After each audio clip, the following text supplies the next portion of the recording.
Okay.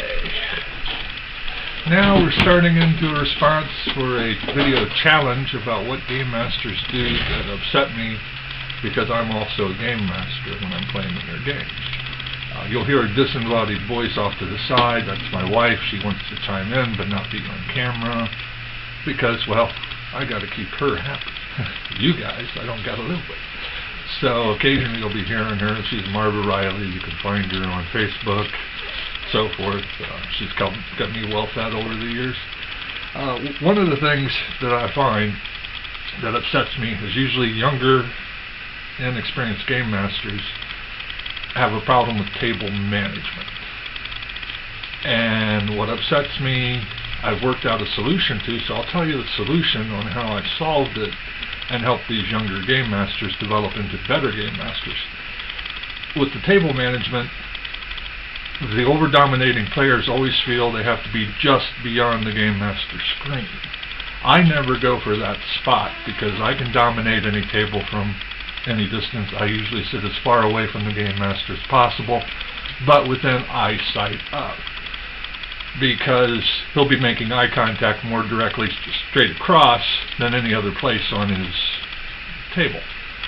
So what usually happens is, especially on one instance we had locally, he had a dominating game master player here, a dominating game master here, and a person Skyping in for the session.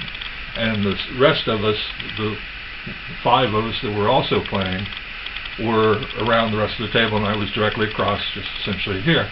But what happened is the other 2 players constantly kept getting into the cycle until you force them to, like, the game master to realize the person has to break away from that cycle and move to the next person, next person, next person.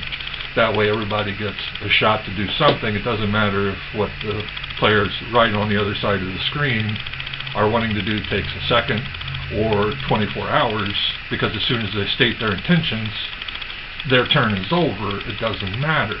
But they're dominating the game master with conversation, chit-chat, everything else to make it their game. And so what I do is make sure that the game master's attention is drawn to me and I get my turn.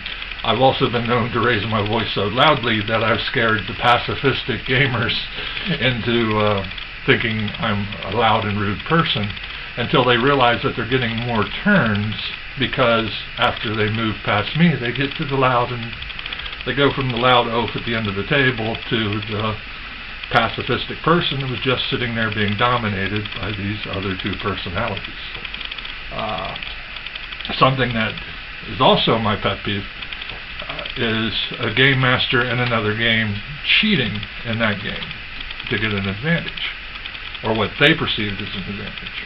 What I did in that situation was I made them look at how they were cheating wasn't really helping them, because they were stealing my initiative card and replacing it with theirs if it was a better initiative and a higher, quicker in the order, by always, no matter what my order was, going last.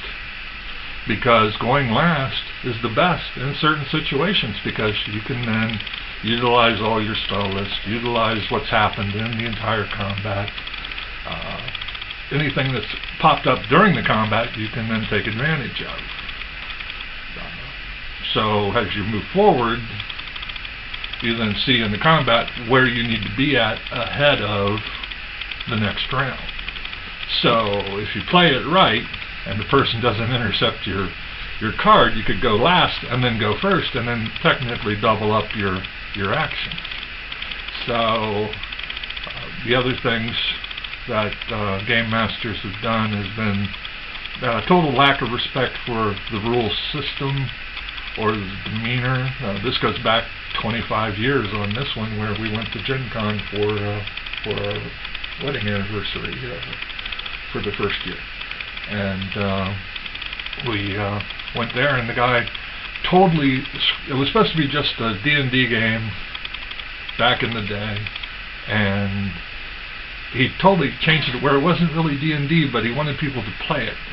So he advertises this D&D, and I got in on this, and I just decided, well, I want to just essentially get killed off so I can go get a pretzel or something, or hit the dealer's room. But every time I tried to get killed off, the guy enjoyed what I was doing so much that he kept rewarding me with better rolls and everything else. And by the end of the session, he actually gave me the best role-playing award when all I was trying to do was get killed off and get out of the game. So it's a matter of being so disconnected with what they're doing with the players that, you know, so it's one of those few things that not making it that way. You know, adaptability is always a big thing. As I was discussing with the wife, we've been blessed here locally that we haven't had to put up with many game masters because, well, we played in such long-term campaigns and games that we knew what we were getting when we were going in.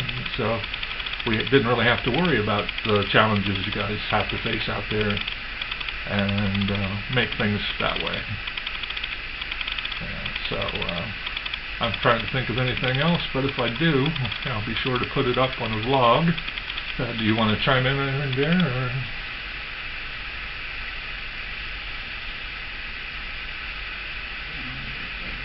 Oh, that's okay. Dead air's fine. We don't mind, do we? No. This isn't TV where it costs per... Dead air. I don't care. They don't care.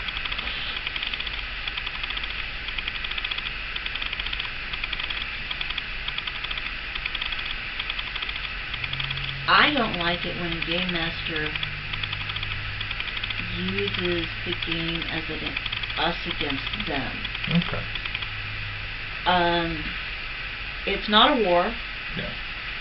We're not enemies. I'm going to beat you into submission because I'm going to win because I'm the game master. Right? And players have no real defense. Yeah, because the game master says you live, you die. Yeah. Well, a game master can pull in things that may or may not be fair exactly. Well, no, like the ring of DM control that women have that they get when they say I do, and the game master goes, thank you, here's your ring. That was what, White Dwarf number 12 that story came out in. Somewhere around there. Yeah. So that tells you how long it's been. White Dwarf was actually doing D&D stuff. But the game master's... But it's not a fair... conflicting, yeah. It's not a fair conflict. The game master will win if they choose to do it that way. Yeah. And it just makes for a very unfun game. We played a few of those, too. Yeah, we've had a few of those. I mean, we haven't had all lollipops, rainbows, and unicorns. But we've been, owning a store for how many years that we did that we played for years on the weekends, and, the nice thing is play all day long. So that was one of the perks, and but we never did the competitive thing because the game master should not be competitive with their players because there's no competition. It's a matter of you're running the game, you're the interface for the game with the game master. The players can't play without you. That's an important linchpin. You cannot run a game without the game master. That's why we have computer consoles now, and the gaming consoles are so good, because people are doing that now. But the resurgence of tabletop is showing they want to have that interaction. When PlayStation Network was down for the 2 biggest days, what did people do? They played more tabletop games, because that's what they could do. They all had tabletop games. So they went back to that section of their lives. So it'll be amazing to see what happens with that. So face-to-face will... Well, yeah. I've always thought face-to-face was better than computer. Well, yeah, because computer games were slow and clunky and really didn't do anything. You're sitting there typing when we were starting off. I mean, TRS-80s were like top of the line, 16K. What are you going to do with all of that? But, so what else do game masters do that have upset you in the past? Or what did you find?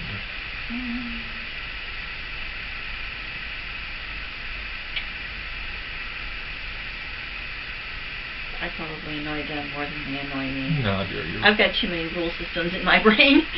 Okay, we'll break it down to the Call of Cthulhu thing. What have you've been having nothing but newbie players in your Call of Cthulhu, so that made it real easy for you to introduce this to them. How did you approach it teaching newbie players?